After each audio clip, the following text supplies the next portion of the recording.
That's the line that is replayed in my mind over and over like a clock ticking in a quiet room.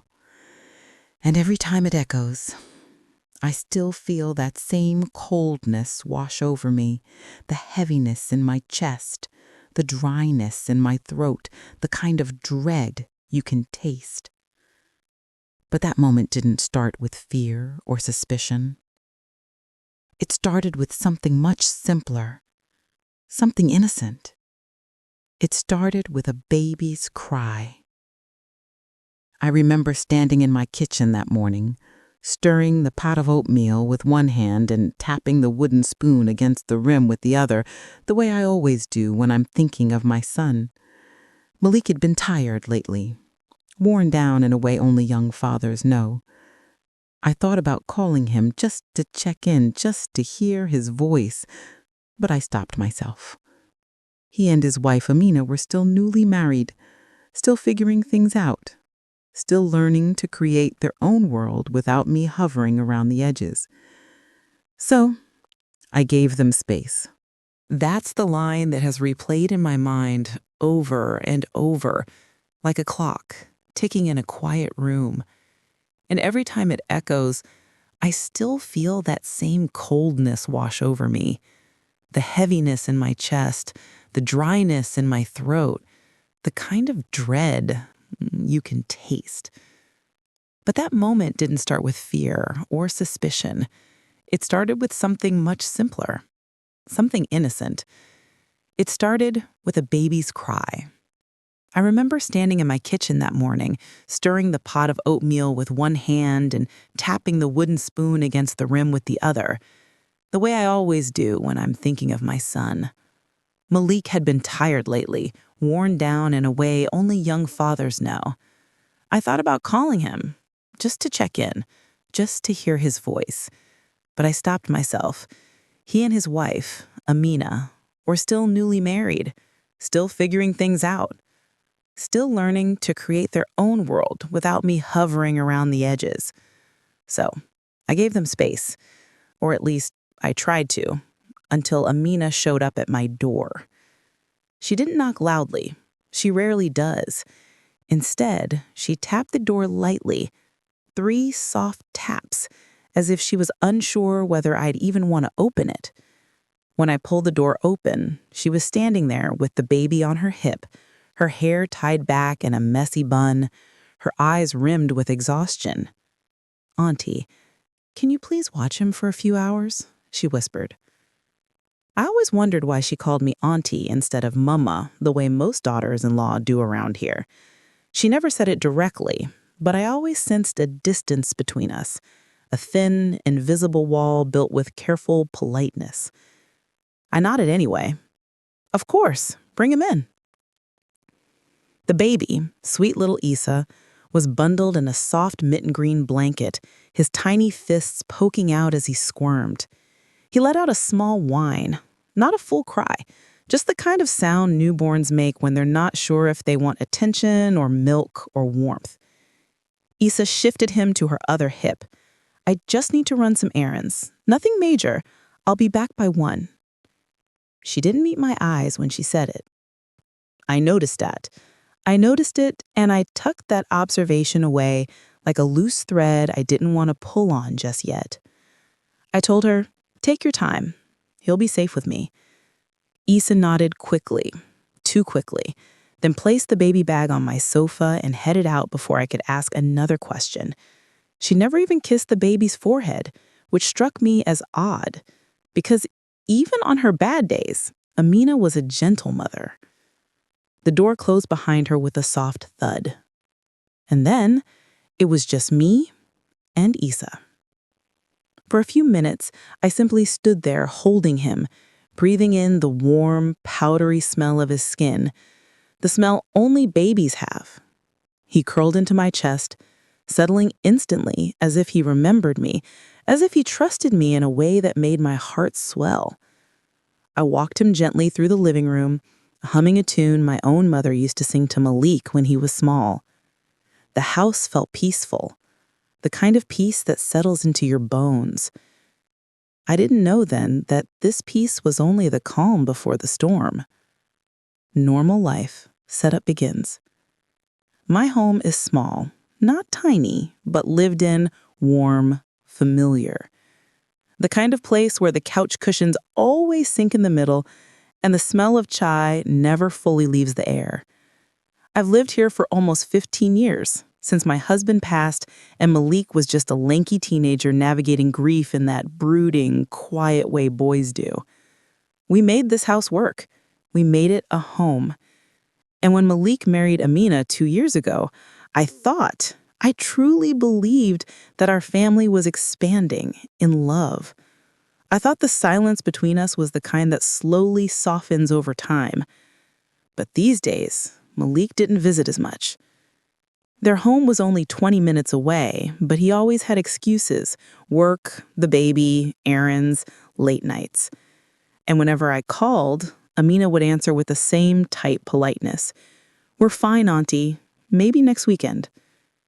Life separated us gently, like a thread stretching, thinning, but never breaking entirely. That's why I cherished mornings like this. Moments when Issa's breathing was the only sound in the house, the soft rise and fall of his tiny chest against mine. I prepared his bottle, fed him, and laughed softly as he kicked his little legs while I changed him. For an hour or so, everything felt right. Simple. Normal. I placed him in the bassinet I kept at my house, a bassinet that once held Malik when he was small, and I began tidying around the living room. Amina had left the baby bag wide open, diaper sticking out, a burp cloth drooping over the side. Her rushed departure showed in every corner of that bag. I reached to tuck things back in, organizing them the way new mothers rarely have time to do. That's when I saw it. A folded piece of paper sticking out from the inner pocket.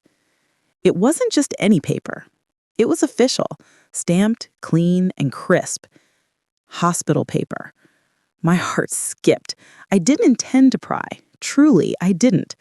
But when I touched it, the corner slid open. And there it was. Parent, Amina R. Parent, a blank space. It hit me so hard, I almost dropped the paper. I blinked twice, confused. Maybe it wasn't what I thought. Maybe the form was incomplete. Maybe this wasn't the final version. But then my eyes caught the next line. Biological father, unknown. Unknown. Unknown. The word screamed at me silently, louder than any argument. I gripped the edge of the bag to steady myself, the room tilting slightly. My son's name was nowhere on that document. Not even a crossed out line, not even a mistake. It wasn't him. It wasn't his baby. The realization spread through me, slowly, like ink seeping into fabric, staining everything it touched. I stood there frozen, the paper trembling in my hand, Issa's small breaths coming from the bassinet behind me. How could she? How could she look my son in the eyes every day knowing this truth? How could she bring this baby into our lives with a story built on lies?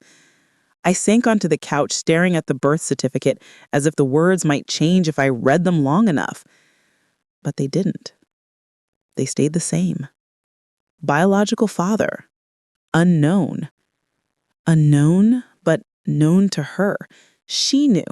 She must have known. And now, I knew too. And nothing, absolutely nothing in the world would ever be the same again. I folded the paper carefully, tucking it back into the bag exactly how I found it.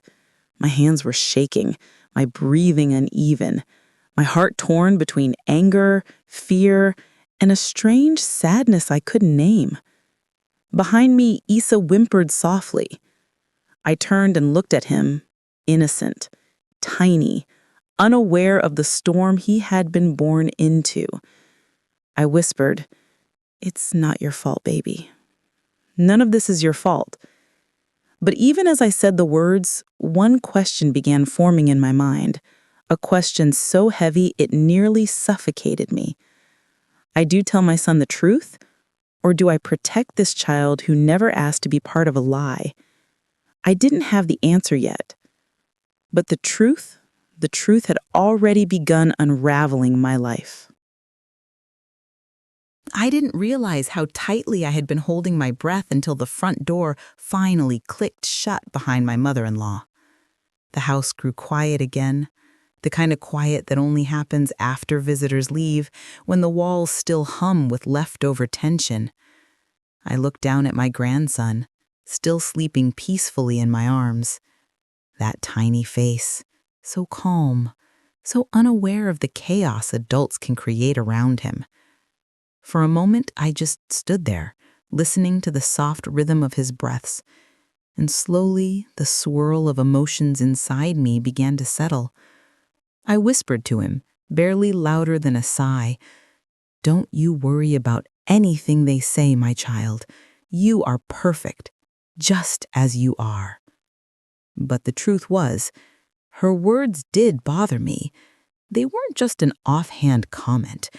They were a seed, small but sharp, and I could already feel it trying to take root in the back of my mind. What if she tried to stir things up with the neighbors? What if she whispered to other relatives too? What if she got into my son's head or my daughter-in-law's? I'd seen her do that before. A single sentence could become a storm if she carried it far enough. I sat down on the sofa, holding the baby a little closer. The afternoon sunlight shifted across the room, turning everything gold, the curtains, the cushions, even the tiny tuft of hair on his head. That calm, warm glow gave me courage. I made myself a promise right then. I would not let anyone bring shadows into this child's life. Not on my watch, not as long as I was breathing. So, after laying him gently back in his crib, I picked up my phone and called my son. Not to complain, not to accuse, just to clarify, to understand what was happening. He answered on the third ring, sounding tired but happy, the voice of a brand new father trying his best. "Ami, everything okay?" I took a breath. "Yes, Betha, everything is fine. I just wanted to ask about something your mother-in-law said before she left." There was a short silence. Not tense, more like he was bracing himself, expecting drama. I kept my voice steady, calm, warm. I wanted him to feel safe talking to me. "She mentioned that the baby didn't look like your side of the family, and I just wanted to know if she said anything like that to you as well." There was another pause. Then he exhaled slowly. Me, she's just being herself. She said something this morning too, but I ignored it.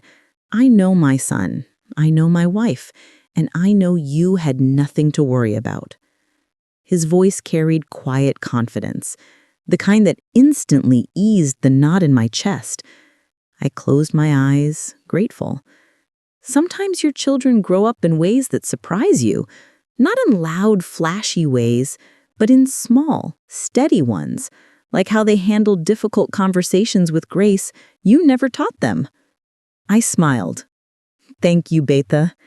And I meant it. But the story wasn't over yet, because even though he brushed it off, even though I trusted him, I knew my mother-in-law wasn't done.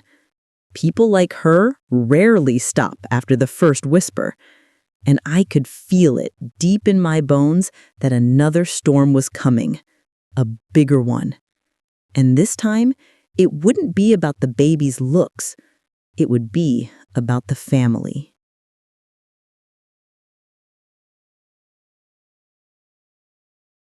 The next morning began quietly, too quietly.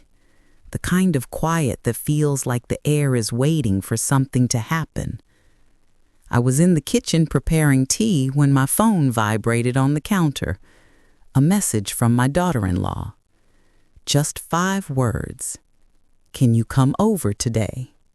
No emojis, no explanation, no voice note, just that simple request. And somehow, that was enough to tighten something inside my chest. I wiped my hands on the towel and called her immediately. She answered on the first ring, her voice soft, controlled, but carrying something heavy underneath. "Auntie, if you're free, can you come? I really need to talk to someone who won't judge me." My heart twisted a little. "Of course, Beta. I'll be there in half an hour." I didn't ask more. Sometimes when someone is holding on by a thread, even one extra question can make it snap. I reached their house faster than I'd planned. When she opened the door, she looked tired, not physically, but in the deeper, emotional way that sits behind the eyes. She didn't speak, just hugged me. A long, trembling hug. I guided her to the sofa, and she sat with her hands in her lap, nervously twisting the edge of her dupatta. I placed a hand on hers. "Tell me." She took a shaky breath. It's about Mama." Her mother. Not my mother-in-law. My pulse quickened. She keeps saying things, not just about the baby, about me, about the house, about everything. And last night she told her husband that maybe I'm not ready to be a mother. My jaw tightened, but I kept my expression soft for her. That's a very hurtful thing to say. Her eyes filled instantly. "Auntie, I'm trying. I'm trying so hard. The baby cries at night, and I barely sleep, and the house is messy, and I feel like I'm learning everything for the first time. But she makes it sound like I'm failing." She wiped her cheeks quickly, embarrassed to cry in front of me. I scooted a little closer. "Beta, listen to me. No one is ready to be a mother. Every woman learns on the way, every single one, and you're doing beautifully." She shook her head. "But she keeps comparing me to her, to others." She told him I'm not as organized as she was, that she raised 2 children without ever asking for help. I exhaled slowly. Comparisons, that was her mother's sharpest tool, a tool she wielded without hesitation. I asked carefully, "Did your husband say anything back to her?" She lowered her gaze. "He stayed quiet." And that silence, that's what hurt her the most. Not the comment, not the judgment, but the silence of the person she needed support from. I placed my hand gently on her shoulder. "Beta, your husband is exhausted too. He's not choosing her over you. He's drowning in his own worries, just like you are. New parents often forget they're on the same team, not 2 separate people trying to survive alone." She looked up at me, eyes watery but hopeful. "So, what should I do?" "Talk to him. Kindly, calmly. Tell him what you feel without accusing him, without anger. Just honesty. He won't fix what he doesn't know is hurting you." She nodded slowly, absorbing every word. And then, as if remembering something, she whispered, "There's more." I waited. She swallowed. "Last night, Mama said something strange. She said the baby's future will only be safe if she makes certain decisions for him, that she sees things others don't." A chill moved up my spine. "Sees things?" "Yes." She looked genuinely unsettled. She said she has a sense, something she's felt since he was born. I frowned. "What kind of sense?" She hesitated and then whispered, She said, "The child belongs more to her side than ours." Something cold settled in my chest. This wasn't about the baby's face anymore. This wasn't insecurity or comparison or harmless gossip. This was something else, something deeper, something that could grow into a real problem. And I realized, with a heaviness I didn't expect, this storm wasn't coming. It was already here.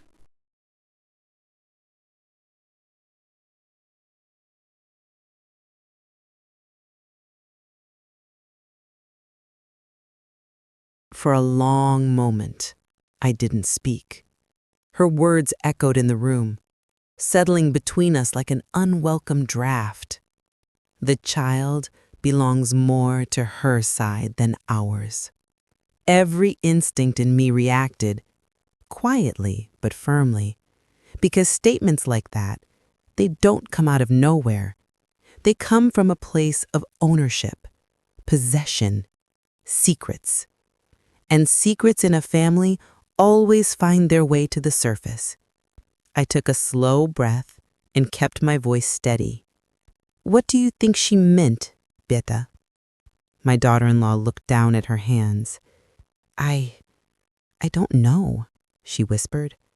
But the way she said it, it felt wrong, as if she wasn't talking about love, as if she was talking about something she knew and I didn't.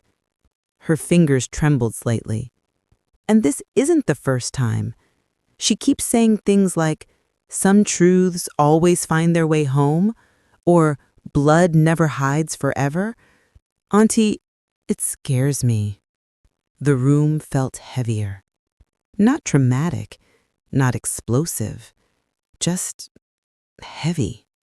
I reached over and set my hand on hers. "Dieta, listen to me. Whatever she meant, you are this child's mother. You carried him. You love him. No one can take that away from you." She nodded weakly, but I could tell the reassurance didn't fully settle. Before I could say more, the baby monitor crackled softly on the coffee table. A small fussing sound, not a cry, just a restless murmur. She stood immediately. "I'll go check." I watched her disappear down the hallway, her steps quick but gentle, her posture leaning slightly forward the way new mothers walk, always listening for the next sound, always ready to soothe. While she was gone, my eyes drifted to the baby's stuffed diaper bag sitting by the sofa. The zipper was slightly open, corners pulled outward as if something had been quickly shoved inside. I didn't touch it. I didn't even lean toward it. But my heart remembered that folded paper I'd once seen peeking out weeks earlier. The one I never mentioned. The one that suddenly made sense in the context of her mother's strange comments. A quiet dread bloomed inside me. Not dramatic, not loud, just the quiet knowledge that something was deeply wrong beneath the surface. When she returned, the baby was in her arms, his tiny fingers gripping the fabric of her shirt. He wasn't crying, just awake, looking around with those soft, curious eyes. Something in me softened instantly. Children, they have no idea of the storms adults build around them. They just want warmth and arms and love. He's been restless all morning. I think he knows something is off. I smiled gently. They always do. She sat beside me, settling the baby against her shoulder, and for a moment, the room felt calm again. But calm is fragile, especially when a truth is pressing against the walls of a home, waiting for the slightest crack to escape. "Auntie," she said suddenly, voice lower, "do you think my mother means something serious? Something I should worry about?" I looked into her eyes, not as a mother-in-law, not as an elder, but another woman who had lived long enough to know that instinct rarely lies. I think, I said slowly, that when someone keeps repeating phrases about blood and belonging, they are hiding something in their own heart. And secrets, Beta, they don't stay quiet forever. She swallowed. What should I do? I replied softly. Stay observant. Protect your peace and talk to your husband. Whatever this is, you shouldn't carry it alone. She nodded, holding the baby a little tighter, and I felt something in the air shift, a subtle, delicate shift, like the first ripple before a wave. Because even though she didn't know it yet, even though he didn't know it yet, the truth about this baby, his identity, his blood, his belonging, was going to change everything. For her, for my son, and for me. Would you like me to continue to the next part? That evening, after she left with the baby, I couldn't shake the feeling that something had shifted in my home, as if a thread had been pulled, loosening a fabric that had held itself together for too long. I busied myself in the kitchen, a habit I'd developed years ago, whenever worry pressed too hard against my ribs. I heated leftover dal, chopped fresh coriander, kept my hands moving so my mind wouldn't wander too far into dark corners. But that never works for long. By the time my son returned home from work, my thoughts had already made loops around themselves.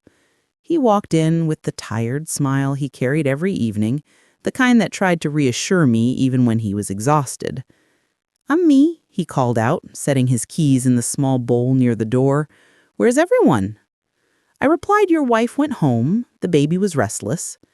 He nodded, washing his hands at the sink before settling at the dining table. We ate quietly for a while. The kind of quiet that happens when two people both know something is wrong, but neither wants to ask first. Finally, he looked up. "Ami, did something happen today?" I didn't want to burden him. Not with my suspicions, not with the nagging questions still circling inside my heart. But the truth was already knocking. "Your mother-in-law," I said slowly, "came to pick up the baby today." He paused, spoon halfway to his mouth. "And?" She said something strange. His brow creased immediately. "What did she say?" I hesitated, searching for a gentle way to relay words that were anything but gentle. "She said the child belongs more to her side than ours." It felt unusual, as if she wasn't talking about support, but blood. He leaned back, exhaling sharply. "She's always dramatic. Maybe she meant he takes after their family." "Maybe," I replied, but the tone in my voice made him look at me again. "Ami, what are you thinking?" I shook my head. "I'm not making any assumptions. I'm only telling you what she said." He looked troubled, rubbing the back of his neck, a nervous habit he'd had since childhood. "I'll talk to her. I don't want her upsetting my wife." And I almost let the conversation end there. But then, something inside me pushed gently, like an instinct tapping my shoulder. "Beta," I said quietly, "have you two been okay lately?" His eyes flickered with something, a hesitation, a shadow, before he quickly masked it. "We're fine, Ami. Just tired, newborn and all." But the way he avoided my gaze told me there was more to it. A distance he hadn't acknowledged, a worry he hadn't spoken aloud. Marriage is built in whispers, the ones you keep and the ones you share. He didn't respond. He didn't need to, because in that moment, I felt it with full certainty. The baby wasn't the only thing holding a secret in that house. Later that night, after he'd gone to bed, I stood alone by the kitchen window. The neighborhood was quiet.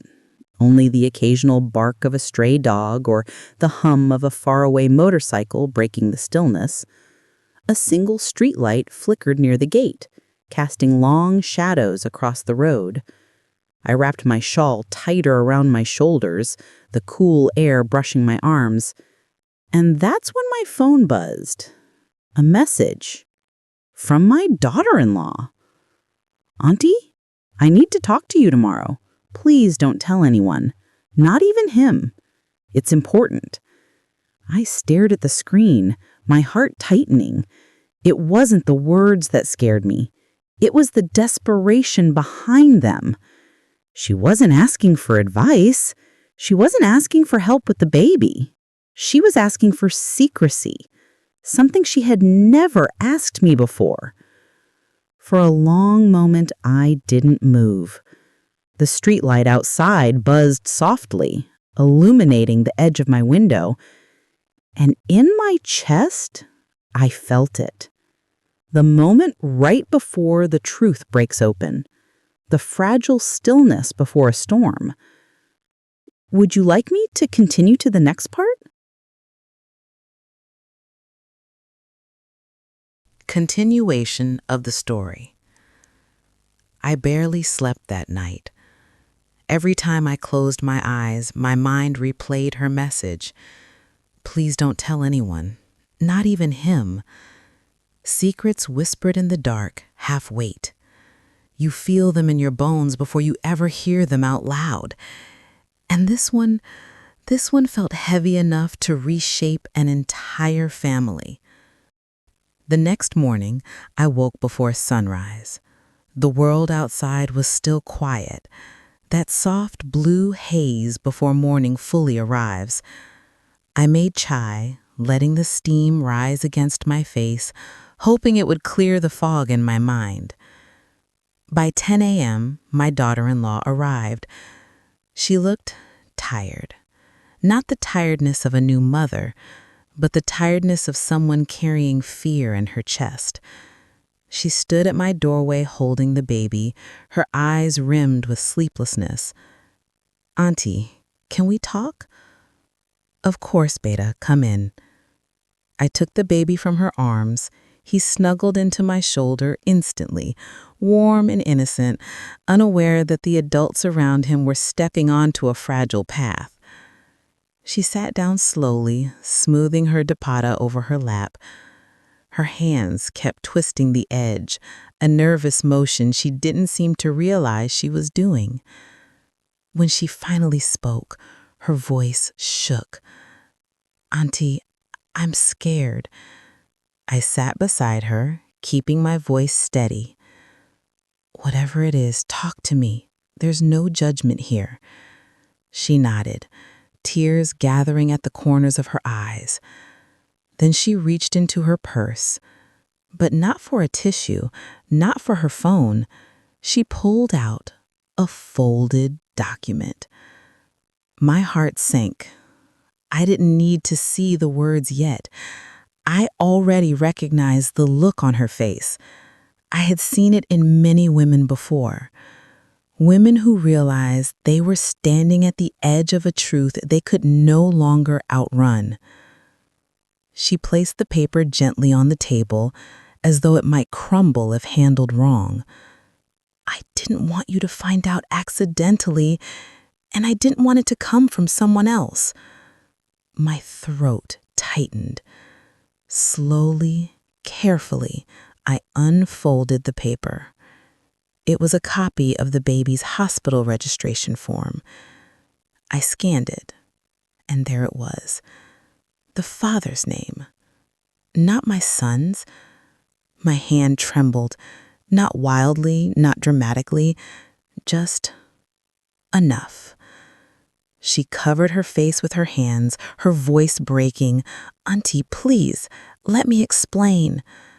I sat there, the baby resting against me, his tiny fingers curled against my shawl. I wasn't angry in that moment. Anger requires space, space to breathe, to rise, to settle. Right now, I had none, only shock and a quiet ache in my chest. Tell me the truth, Beta, I said softly. From the beginning. She lowered her hands. Her tears fell silently, carving clear lines down her cheeks. It was before the marriage, before I even met your son, before anything was planned.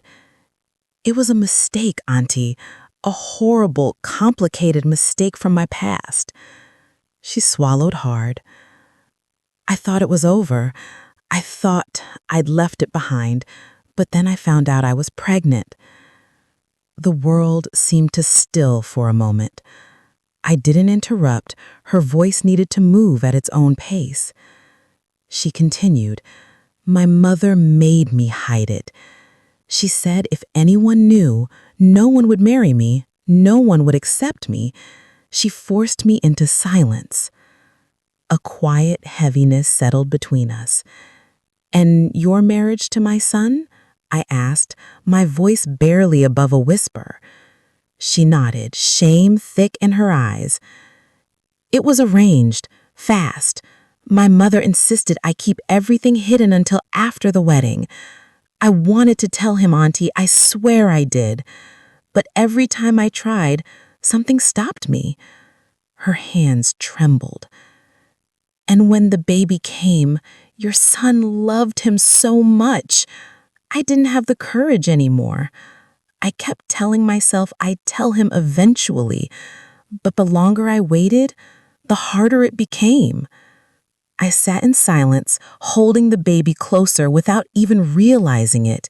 He shifted against me, letting out a small sigh, completely unaware of the storm his existence had pulled me into. I looked at her, truly looked at her. She wasn't a villain. She wasn't cruel. She wasn't calculated. She was scared, cornered, pressured into silence by a mother who feared shame more than she valued truth. But fear cannot erase the truth. And the truth was sitting in my arms, breathing softly. Finally, I spoke. "Does my son know?" Her face crumpled. "No, not yet. I don't know how to tell him. I don't know how to break him like that." A long, painful quiet filled the room. Then I asked the question that had been quietly forming in my mind since the moment she arrived. "Beta, what do you want from me?" She lifted her eyes full of helplessness. I want guidance. I want to do the right thing. I want my son to grow up knowing love, not chaos. But I don't want to destroy your son either." I closed my eyes for a moment, and in my heart, I felt the weight of every direction this could go, each one carrying its own kind of pain. When I opened my eyes, I spoke gently, but firmly. "Some truths destroy families, Beta, but secrets destroy people." She cried quietly, her shoulders shaking. And I held the baby, this innocent life caught in the crossfire, wondering how much more pain would come before any of us saw peace again. Continuation of the story. I barely slept that night. Every time I closed my eyes, my mind replayed her message. "Please don't tell anyone, not even him." Secrets whispered in the dark have weight. You feel them in your bones before you ever hear them out loud. And this one felt heavy enough to reshape an entire family. The next morning, I woke before sunrise. The world outside was still quiet, that soft blue haze before morning fully arrives. I made chai, letting the steam rise against my face, hoping it would clear the fog in my mind. By 10 a.m., my daughter-in-law arrived. She looked tired. Not the tiredness of a new mother, but the tiredness of someone carrying fear in her chest. She stood at my doorway holding the baby, her eyes rimmed with sleeplessness. "Auntie, can we talk?" "Of course, Beta, come in." I took the baby from her arms. He snuggled into my shoulder instantly, warm and innocent, unaware that the adults around him were stepping onto a fragile path. She sat down slowly, smoothing her dupatta over her lap. Her hands kept twisting the edge, a nervous motion she didn't seem to realize she was doing. When she finally spoke, her voice shook. "Auntie, I'm scared." I sat beside her, keeping my voice steady. "Whatever it is, talk to me. There's no judgment here." She nodded, tears gathering at the corners of her eyes. Then she reached into her purse, but not for a tissue, not for her phone. She pulled out a folded document. My heart sank. I didn't need to see the words yet. I already recognized the look on her face. I had seen it in many women before. Women who realized they were standing at the edge of a truth they could no longer outrun. She placed the paper gently on the table, as though it might crumble if handled wrong. "I didn't want you to find out accidentally, and I didn't want it to come from someone else." My throat tightened. Slowly, carefully, I unfolded the paper. It was a copy of the baby's hospital registration form. I scanned it, and there it was. The father's name. Not my son's. My hand trembled, not wildly, not dramatically, just enough. She covered her face with her hands, her voice breaking. "Auntie, please, let me explain." I sat there, the baby resting against me, his tiny fingers curled against my shawl. I wasn't angry in that moment. Anger requires space, space to breathe, to rise, to settle. Right now, I had none, only shock and a quiet ache in my chest. "Tell me the truth, Beta," I said softly. "From the beginning." She lowered her hands. Her tears fell silently, carving clear lines down her cheeks. "It was before the marriage, before I even met your son, before anything was planned. It was a mistake, Auntie, a horrible, complicated mistake from my past." She swallowed hard. "I thought it was over. I thought I'd left it behind, but then I found out I was pregnant." The world seemed to still for a moment. I didn't interrupt. Her voice needed to move at its own pace. She continued, "My mother made me hide it. She said if anyone knew, no one would marry me, no one would accept me. She forced me into silence." A quiet heaviness settled between us. "And your marriage to my son?" I asked, my voice barely above a whisper. She nodded, shame thick in her eyes. "It was arranged, fast. My mother insisted I keep everything hidden until after the wedding. I wanted to tell him, Auntie, I swear I did. But every time I tried, something stopped me." Her hands trembled.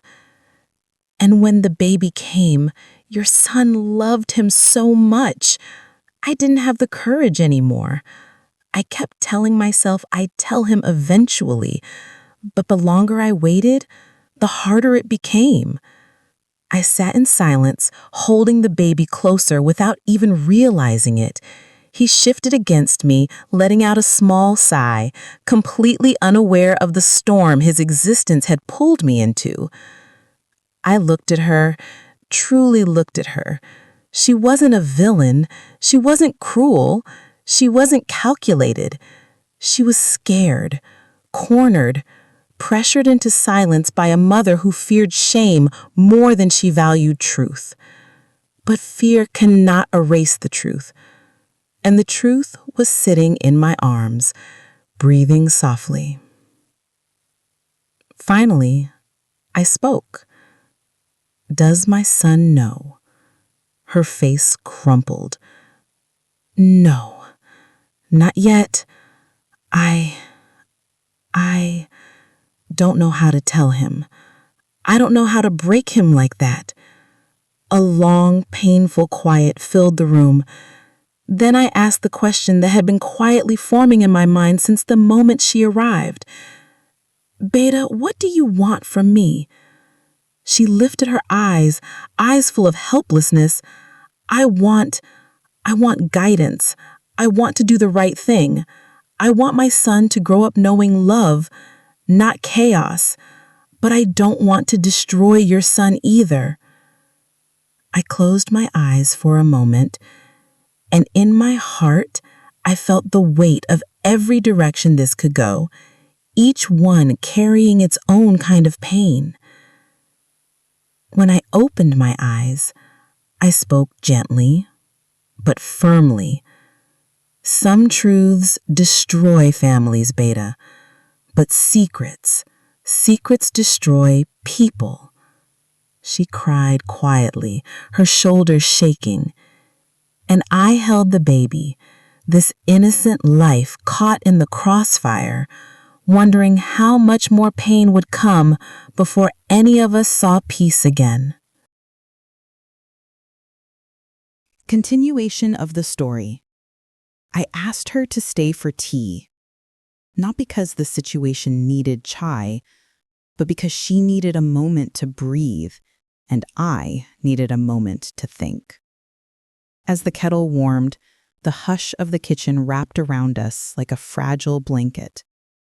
The baby slept against my chest, his breath soft, his weight warm and trusting.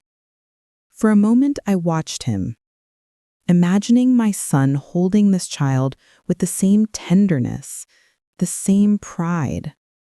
Would that change when the truth came out? Would his arms loosen? Would his heart close? The thought made something inside me twist painfully. When I returned to the table with the tea tray, my daughter-in-law looked up, her eyes swollen from crying, face pale, hands shaking slightly. "Drink," I said softly. She nodded, wrapping her fingers around the cup like she needed its warmth to stay steady. For a long time, neither of us spoke. And then, quietly, she whispered, "Auntie, do you hate me?" I looked at her. Truly looked. This young woman, barely out of her 20s, sitting in front of me with the weight of two lives crushing her from both sides. A mistake from her past, a mother who pressured her, a husband who loved her without knowing the full truth, and a child, innocent, blameless, whose entire identity rested on the next decision. "Hate?" I repeated gently. "No, Beta. But I am heartbroken." Her eyes filled again, tears clinging to her lashes. "But not for myself," I continued. "For my son. For you. And mostly for him." I looked down at the sleeping baby. He didn't ask for this. She covered her face, sobbing quietly, the kind of crying that comes from deep guilt, not self-pity. Then she spoke through her tears. "I don't know what to do. Please tell me. Should I confess? Should I stay quiet? Should I leave? I'll do anything to protect him." It was the first time she said him without specifying whether she meant the baby or my son. And maybe that was the clearest sign of how tangled this had all become. I took a slow breath. Running away won't fix anything. Lying will make things worse, and telling the truth will hurt. She nodded, miserably. I know. The ceiling fan hummed softly above us, its rhythm slow and steady, the only constant sound in a moment filled with fragile breathing and breaking hearts. Finally, I spoke the hardest sentence of all. You must tell him. She flinched, her lips trembling. Auntie, he'll never forgive me. I placed my hand over hers, a small gesture, but it steadied her. Maybe, maybe not, but forgiveness can only start after the truth. You can't build a family on fear. Her tears fell again, silently this time. But you won't be alone, I told her. I'll be with you. Not to take sides, but to make sure this doesn't destroy the child. She looked at me with a mixture of relief and disbelief. Why are you being so kind to me? She whispered. I lied to you. To your family, to your son. I exhaled shakily. Because I refuse to punish a child for the choices adults made. The baby stirred slightly, rubbing his tiny face against my shoulder, and that one small movement felt like the universe reminding me what mattered most. She buried her face in her hands again, not crying now, just breathing heavily, overwhelmed. Then she finally spoke the words that told me everything. Auntie, I don't want to lose him. Either of them. I nodded sadly. Then tell the truth before the truth find its own way out. Because secrets never stay buried.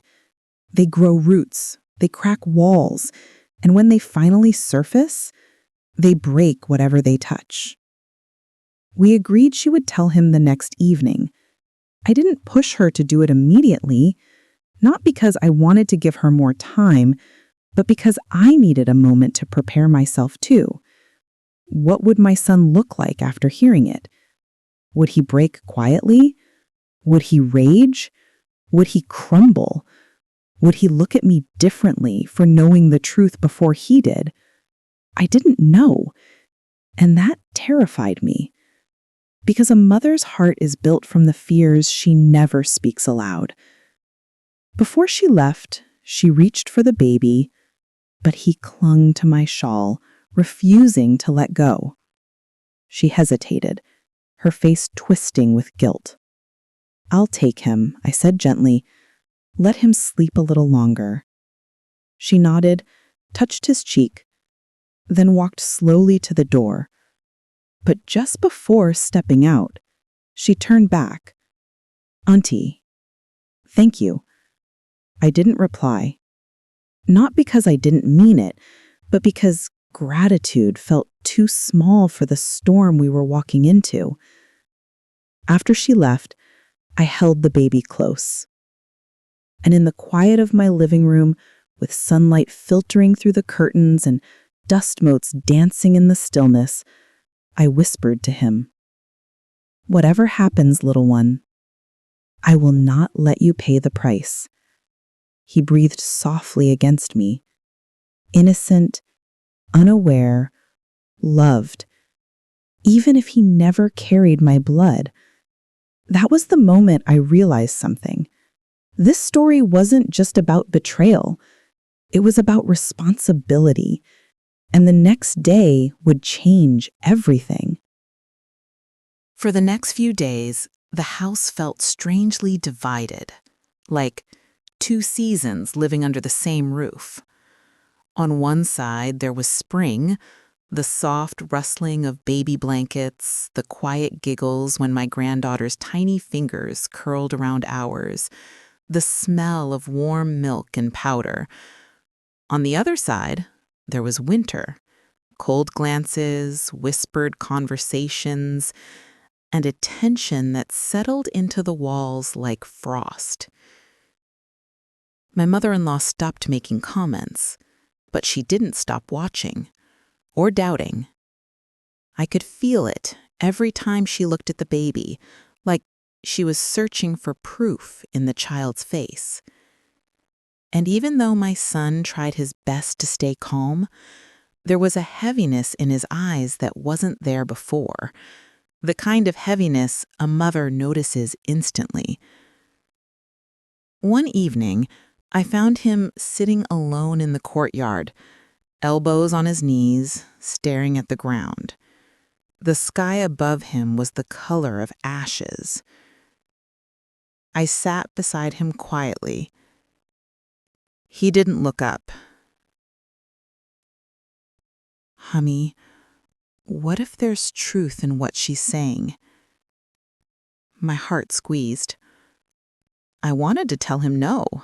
I wanted to tell him not to listen, but the truth was, I didn't know. Not yet. "What makes you ask that?" I said gently. He rubbed his face. "It's not the baby. She looks like, well, like herself. But it's the way my wife reacted, the way she suddenly got so nervous." He swallowed. "Hummy, do you think she's hiding something?" I looked at my son, my boy who had grown into a man with responsibilities and burdens far heavier than anything he had when he lived under my roof. And yet, tonight, he looked like the child who used to run to me when someone hurt his feelings. I took a breath. "Beta, sometimes people hide things out of fear, not guilt." He stared at me. "Fear of what?"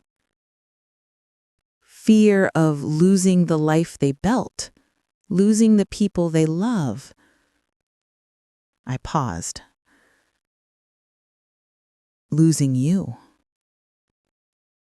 He didn't speak, but his eyes softened, uncertainty replacing anger. Before I could say more, the courtyard gate creaked open. My daughter-in-law stood there, holding a cup of tea for him, her hands trembling just enough for me to notice. She placed the cup beside my son, whispered, "I made it the way you like it," and turned to leave. But as she did, I noticed something. A small folded paper slipped from her pocket and fell to the ground. She didn't see it, but I did. When she went back inside, I leaned down and picked it up. I didn't open it. Not yet. But the weight of it, it felt like the kind of paper that changes everything.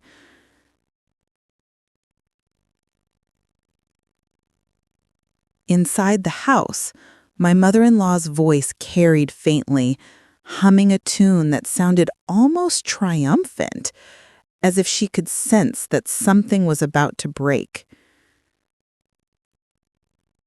I held the folded paper in my hands, unsure if I should read it, unsure if opening it would be an act of protection or betrayal. Yet I knew one thing for certain. Whatever truth was written inside it, my family was standing at the edge of something fragile. And one wrong step could shatter all of us.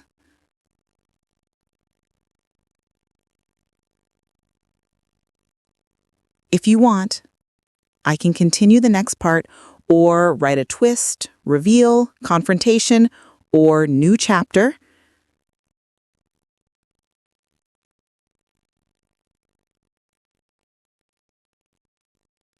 Just tell me what you'd like next.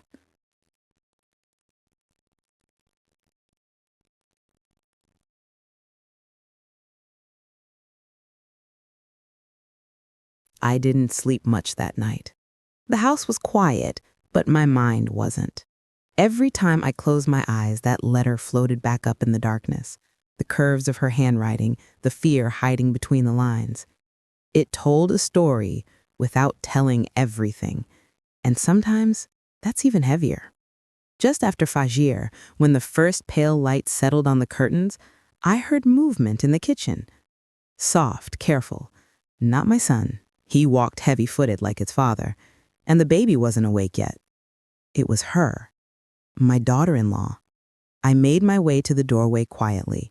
She was standing at the counter making tea, her shoulders slightly curled forward, like someone protecting herself from a blow that hadn't yet landed. Her hair wasn't brushed. The dark circles under her eyes told me she hadn't slept either. For a moment, I watched her, not with judgment, not even with suspicion, with something else, understanding.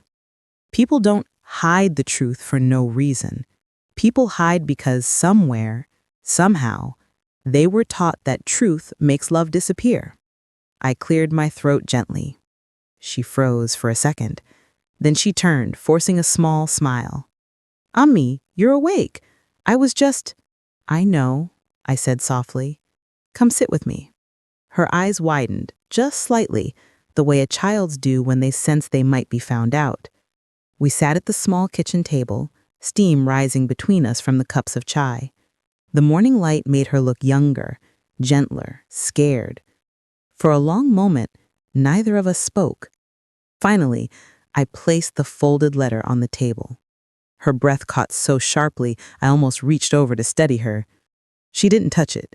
She just stared at it like it was a flame she was afraid to get too close to, but more afraid to look away from. "I found this yesterday," I said quietly. "It fell from your bag." A tear appeared at the corner of her eye almost instantly. She wiped it before it fell. "I wasn't looking for anything, but sometimes the truth finds us anyway." She pressed her lips together, trembling. "Ummi, I can explain. I know you can, and I'm here to listen." She took a breath, a long, shaky one, and held the cup with both hands like she needed its warmth. Then, in a voice barely above a whisper, she said, "It's not what you think." I nodded gently. "Then tell me what it is." She finally opened the letter, smoothing it with trembling fingers, as if it were the only steady thing she had left. She said, "My mother wrote this, before she passed." I felt something shift in my chest. She swallowed hard. She told me I wasn't my father's biological child. Her voice broke. She hid it my whole life. I sat very still. She continued, the words spilling now like a dam loosening. "After she died, I kept thinking, what if I inherited something I don't know about? What if I'm carrying something harmful, and I pass it to my child?" She looked up at me, eyes red. "That's why I ran all those tests. That's why I hid the papers. I didn't want your son to think differently of me. I didn't want anything to change." Then, through a trembling whisper, she said, "I didn't cheat on your son. I swear I didn't. I just didn't know who I was anymore, and I was afraid." I let her words settle. Not because I doubted her, because I needed a moment to absorb the sheer weight of what she'd held alone. Then, I gently touched her hand. "My dear, nothing about your past makes you less worthy of love, and nothing about where you come from changes the child you're raising with so much care." She covered her mouth as she cried, not loudly, not dramatically, but with the quiet, aching relief of someone who had been suffocating and finally inhaled. When she calmed, I asked gently, "Does my son know any of this?" She shook her head. I didn't want to burden him. I sighed, not from frustration, but from the deep ache of knowing how secrets grow heavier when shared too late. "My dear, husbands and wives are meant to carry life together, not alone." Her eyes lowered. I squeezed her hand. "We'll tell him. Together. When you're ready. But not with fear. With truth." For the first time since morning, she nodded and meant it. In that moment, I felt something shift inside me. Not anger, not disappointment, just a quiet understanding of how complicated love and identity can be. But even then, even with her truth laid bare, one question still whispered in the back of my mind. If this letter wasn't about the baby, then what about the other papers in her bag? Not accusation, not suspicion, just a small lingering thread of uncertainty. And I knew, gently, carefully, I would have to pull it.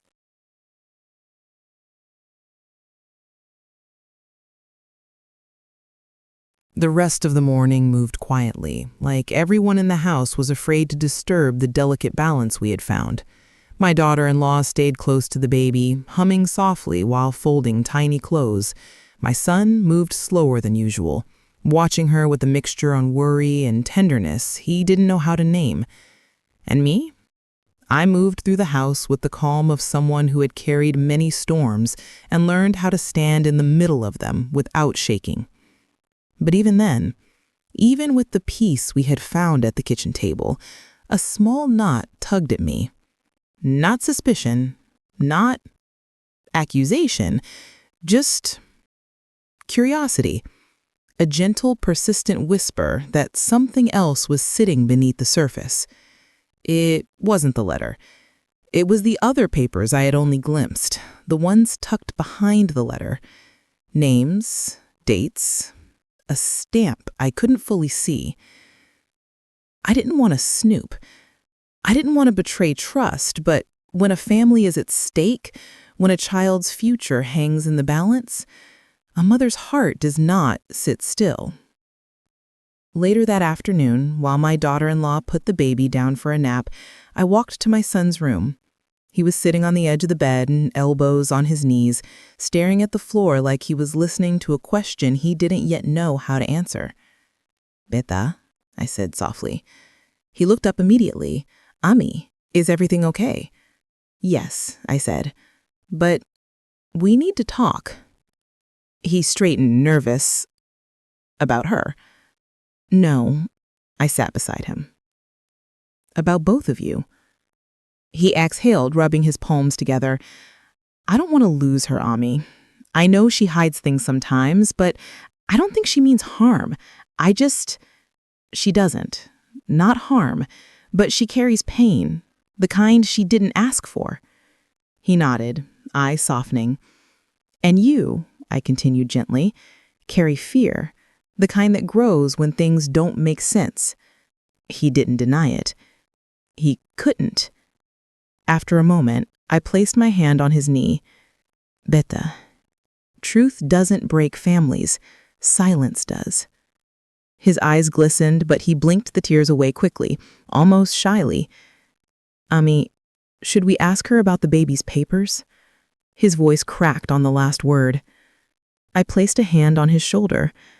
"We won't accuse her, but we can't close our eyes either. We'll ask together, calmly, with love." He swallowed hard. "Okay," he whispered. Before we could speak further, we heard a soft rustling at the door. My daughter-in-law stood there holding the baby monitor. She wasn't crying, not yet, but the way she held the monitor close to her chest told me she had heard enough to know we weren't against her, only trying to catch up to something she had been running from alone. "Can we talk?" she asked softly. We all moved to the living room. The baby monitor rested on the table between us, the faint sound of breathing filling the silence like a reminder of the tiny life connected to all of ours. My daughter-in-law held her hands together, squeezing her fingers. "I know what you're thinking," she said quietly. "About the baby." My son tensed beside me, ready for the truth but terrified of it.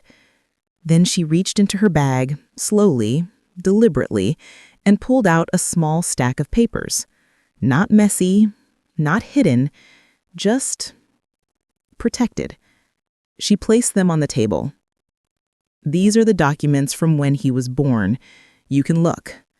My son reached forward with trembling hands, but stopped halfway and looked at her, silently asking permission again.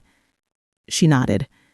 He opened the first page, and I watched his face, the way confusion softened into relief, the way fear loosened from his jaw, the way his shoulders dropped as if someone had removed a weight he had been carrying for weeks without realizing it. "My name is here," he whispered. Her eyes filled. "Of course it is." "And mine," I murmured gently, leaning in. Everything looked correct, consistent, normal. My son exhaled shakily, pressing his forehead to his forehead. But my daughter-in-law wasn't done. "There's something else you both need to know," she said quietly. My son froze. I felt my heart still just a little. She pulled out one last document, a small, yellowed page. "Ami, this is why I was scared." She placed it gently in my hands. I read the heading.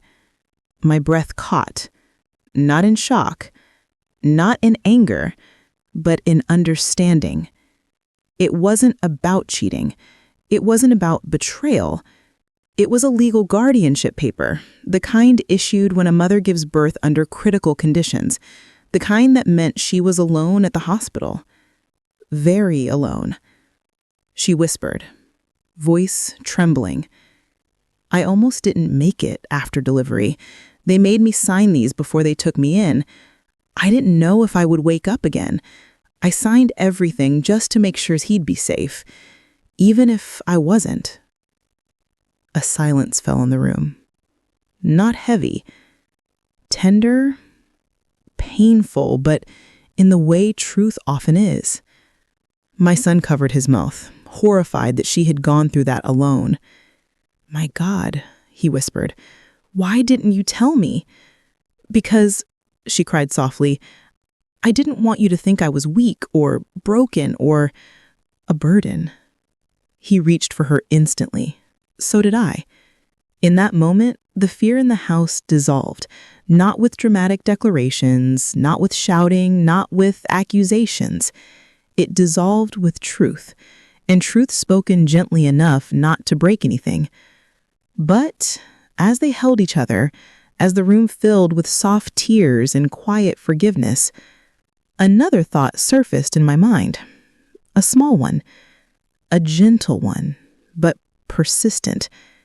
If she was alone in the hospital, where was her family? Why didn't anyone come for her? The papers answered some questions, but not all. And I could feel more truth waiting.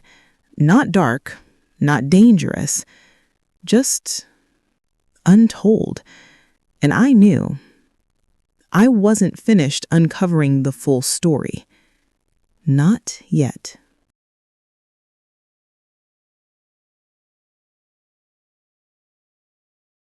Below is the full continuation and the complete ending of your story, wrapped up in the same cinematic, emotional Auntie May tone, with a calm, dignified moral resolution.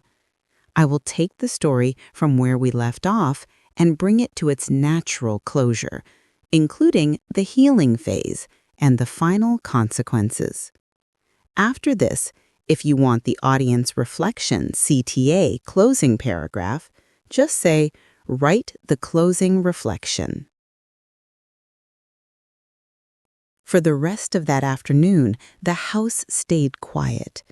Not the fearful quiet of secrets hiding in corners, but the gentle quiet that comes after truth has finally taken its first breath. My daughter-in-law rested on the sofa with the baby curled against her shoulder. My son sat beside her, holding both of them as if he wanted to make up for every moment she had ever been alone. But even as peace settled, a tenderness tugged at me. She had gone through childbirth alone, signing emergency guardianship forms alone, facing the possibility she might not survive alone. No woman should experience that without someone by her side. So later, when the baby awoke, and she went to warm his milk, I followed her quietly into the kitchen. She didn't turn around at first. She just held the bottle under warm water, her shoulders rising and falling in slow breaths, as if she was still fighting tears she no longer wanted to shed. I spoke softly. "Beata, there's something you haven't told us yet." She paused. The bottle slipped slightly in her grip, and she steadied it quickly. Then she whispered, barely audible, "I didn't want to bring it into this house." "Bring what?" I asked, stepping closer. She inhaled shakily. "My past." I waited. Not pushing, not demanding, just waiting. Slowly, she turned, and her eyes told me more than her words ever could. They were not the eyes of someone hiding betrayal. They were the eyes of someone who had lived through something painful and survived anyway. "Ami," she began softly, "I wasn't afraid you'd find out the baby wasn't your son's. I was afraid you'd find out I wasn't who you believed I was." My heart softened. "Who did you think we believed you were?" She swallowed hard. "A girl with a proper family, a girl who came from a home like yours, stable, loving, clean, the kind of daughter-in-law anyone would be proud to introduce." Her voice cracked. "But that's not my story." I moved closer. "Tell me." She looked down at the bottle in her hand, the milk warming slowly, and her voice trembled like something that had never been spoken aloud before. "My mother died when I was 8. My father remarried. His new wife didn't want me. I grew up being sent from relative to relative, home to home. No one wanted to deal with a girl who wasn't theirs. I learned to smile even when no one asked how I was. I learned to pretend everything was okay so people wouldn't feel burdened by me. I felt the ache deep in my chest." She continued, wiping her cheek. "By the time I was 22, I was living in a hostel. No support, no one to call, no one who'd come for me if anything happened." She paused, steadying her breath. "When I met your son, he was the first person who ever made me feel like I wasn't temporary, like I belonged somewhere. I was so scared he'd pull away if he knew my background, so I said nothing. I wanted to enter this house with pride, not pity." I reached for her hand. "Beata, no one enters my home with pity." Her lips trembled. "Then when I got pregnant, I panicked. I didn't have a mother to guide me. No aunties, no sisters. I didn't know what to expect. I was terrified of childbirth. I was terrified of death. When the doctors rushed me into emergency surgery, they asked for next of kin information, and She closed her eyes. I froze. I didn't want them calling my father. He hadn't spoken to me in years. And I didn't want to worry your son. He was out of the city for work that day. So I signed the guardianship forms alone." She looked up, vulnerability written across her face. "That is the truth, Ami. I never betrayed your son. I only hid the parts of my life I was ashamed of." I squeezed her hand gently, my heart full. "Beata, shame only grows in silence. In the light, it becomes something else, something we can understand, something we can heal." Her eyes filled again, but this time with relief. I took the warm bottle from her hand. "Come," I said, "let's feed the baby together."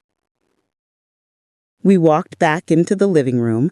My son looked up, his eyes searching both our faces for answers. I sat beside him, placed the bottle in her hand, and said softly, "There is no betrayal here, only a story she didn't know how to share." My son exhaled, shoulders loosening as he leaned forward and kissed his wife's forehead. "I'm here," he whispered to her. "I should have been there that day too." She shook her head gently. "It wasn't your fault." But he held her firmly anyway, as if to promise he would never let her face anything alone ever again. The consequence. Public truth. Weeks passed. Our home slowly adjusted to the truth. All of it. Something unexpected happened too. My daughter-in-law's estranged father found out she'd had a baby. He called. Not out of guilt, not out of sudden love, but out of curiosity and pressure from relatives. She froze when she received the call. "I don't want him near my child," she told us. And for the first time, she wasn't alone in that decision. My son stood beside her. I stood with them both. They met her father in a cafe, neutral ground. They spoke calmly, with dignity. She told him she had built a new life, a better one, a stable one. And that stability came from the family she chose, not the one that abandoned her. Her father tried to defend himself, but truth has a strange way of disarming denial. And finally, he apologized. A simple apology, late but real. My daughter-in-law didn't cry. She didn't break. She didn't forgive too quickly. She simply said, "I am not angry anymore, but I won't hand over my child's heart as easily as you handed over mine." Strength. Quiet, powerful strength. For the first time, my son saw her fully, not as someone fragile, but as someone resilient beyond measure. And I, watching her, I felt proud, truly proud. The healing, a new family. Months passed. The baby grew, chubby thighs, bright eyes, giggles that filled the house like sunlight poured into jars. My son became the kind of father every child deserves. My daughter-in-law became softer with herself, more open, more trusting. Sometimes she would sit beside me while folding tiny clothes and say, "Ami, thank you for choosing kindness that day." And I would smile at her and reply, "Kindness is easy when you look at someone with your heart instead of your fear." The papers that had once threatened to ruin everything are now kept in a drawer, not hidden, but no longer haunting. Our home feels fuller, our meals louder, our hearts steadier. And me? I learned something too. Not every secret is born from betrayal. Sometimes it is born from survival. The ending. Peace after the storm. One evening, while I rocked the baby to sleep, he wrapped his tiny fingers around mine. Warm, trusting, pure. And in that moment, I realized family is not always about blood. Family is who you refuse to let face